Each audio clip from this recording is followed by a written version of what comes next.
So this week when we went out on Belong, I went with Devin and Mateo and Sebastian, and when we prayed ahead of time, Devin got the letter C and a park, and I just got, strangest thing, a single blade of grass that was green, but it was cut off at the bottom, and it was surrounded by a white background.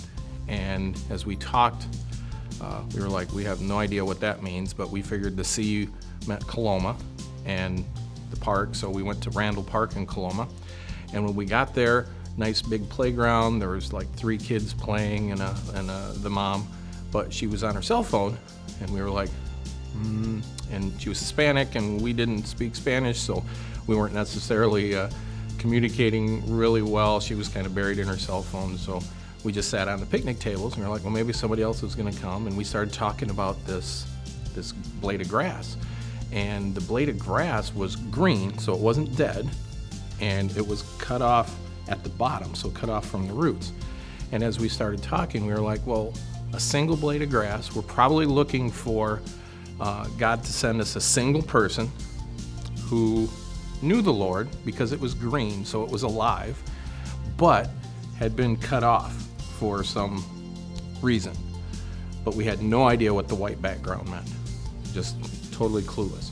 So we were there for about 20 minutes or so, and a group from another church came and started doing Bible study, and we looked at each other and we were just like, well, what do we want to do? And Grandpa D was like, well, we're going to go to Burger King. I'm hungry for a Whopper. And so we were like, well, okay. And I said, well, there is one more park here in Coloma, Lions Park, down by where Dairy Queen used to be, down at the bottom of the hill. I said, it doesn't have a big playground. I said, but maybe we had the wrong park. So we drove over there, and as we went down into the parking lot at the hill, I didn't see anybody. And for some reason, the other 3 guys, Mateo, Sebastian, and Grandpa D, they're like, no, there's a lady sitting right there. And I didn't see her. She was wearing a white shirt, which came to be important, but I didn't see her sitting there. And so Devin and I walked over to her, and we, introduced ourselves, and we started to explain to her, what we had seen, what we thought we were looking for. And she just kind of started tearing up. And she told us that she was a Christian, but her husband had died, her brother, her mother, all within her husband died like 3 years ago, and about a year and a half in that time span, she lost her brother and her mother, and she was kind of on her own, and she was homeless. And so we started, asking her name was Donna, and she is homeless. So we started to pray for her, but still asking questions and things. And so the Lord told me to ask her about a dream, like a recurring dream that she was having. And she said, well, yeah, I've had this dream where everybody who's died was at a picnic, and I was there with them. And so we asked, well, was it a happy dream or was it unhappy? She says, oh, it was very happy. Well, Devin and I were like, we're not sure what that meant. But then Mateo says, the Lord's telling you that they're okay where they're at. You don't have to worry about them. They're happy. They're good to go. And you can be with them and be happy as well. But you need to come back to the Lord. And again, she started tearing up. And then, so we started to pray for her because she was homeless. The Lord gave Devin a word about her liver or an organ. And so he asked her, he says, so are you having problems with one of your organs? And she says, cirrhosis of the liver. And again, she started tearing up, just broke multiple times as we were praying for her. And we exchanged numbers and things so we keep in contact with her because she needs, rides to things and whatever. And she loves hugs, so we finally got to hug it out at the end and just let her know how much Jesus loved her, and because he sent us there to pursue her still. And that's the best part about Belong. We didn't know what was going on. And as we were leaving, I reminded the guys, I said, hey, did anybody see that? And they're like, what? She was on a white bench wearing a white shirt with a white building behind her. Single individual person who knew the Lord and was cut off. and only God can do that. Miss Linda and I took the kids out, and I was really impressed by the kids. We've been trying to teach them, how to approach people and how to tell them about Jesus and pray for people. And we had little 3-year-old Ella with us, and it was pretty awesome because we were praying for the manager of a store, this man, and she walked up and she just grabbed his hand, and it was really cool. But then everybody else we prayed for, she, jumped right in there and she put her hand on him and, closed her eyes, and, she was praying for him too at 3 years old.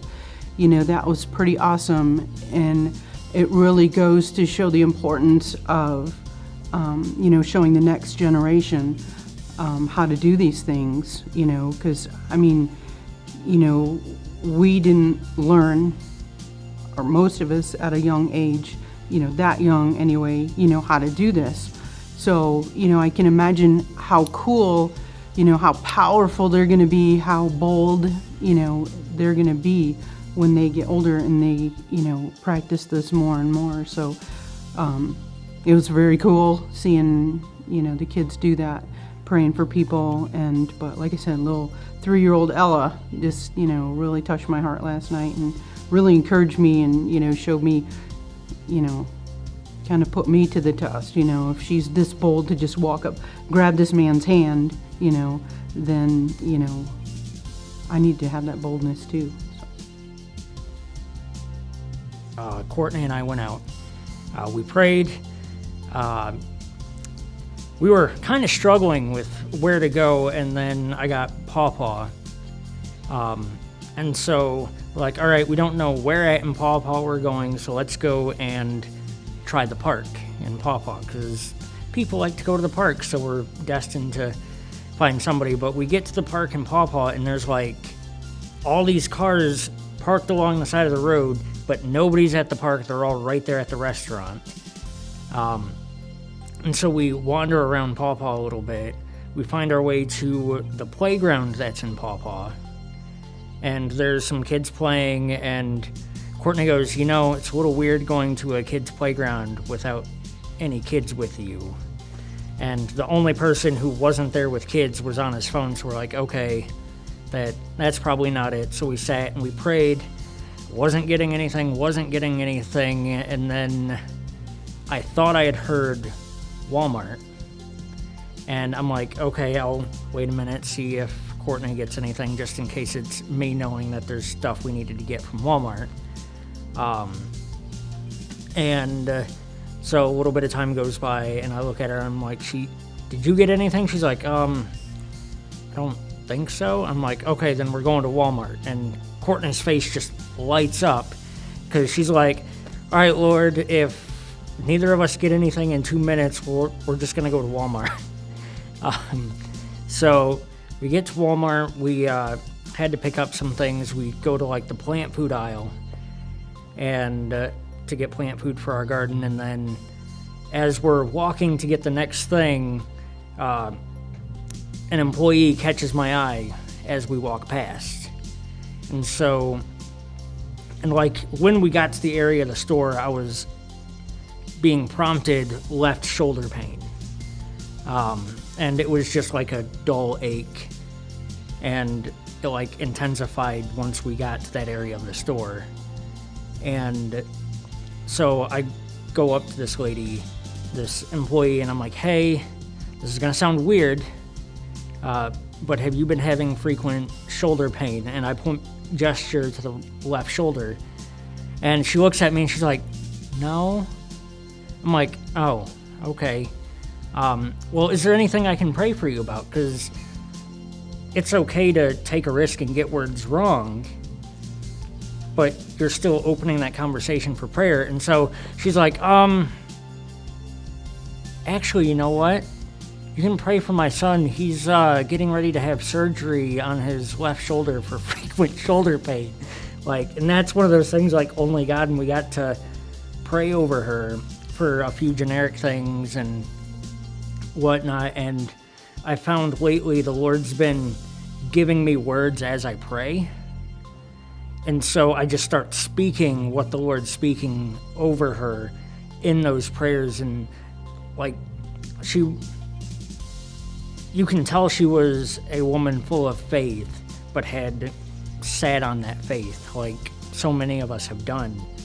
And we just really encouraged her, and she was trying to find like the word, because she's like, thank you guys, like it's awesome what you're doing. And we're like, hey, you can be doing this too, and gave her like the church contact card, so then she can reach out and maybe plug in.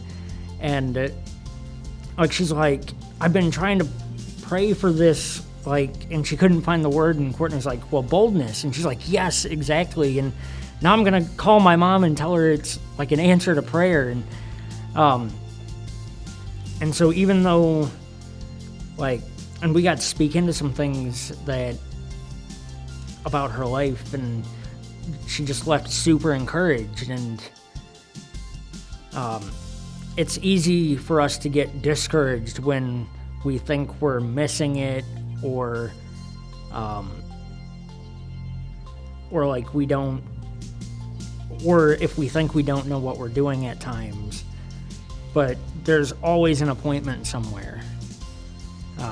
Even if it's just an employee in Walmart, and like, stop to talk to anybody. Don't rely on just having a specific word. You can go up to somebody and be like, hey, can I pray for you? And you don't have to have a word to speak to somebody. It just can be an icebreaker sometimes.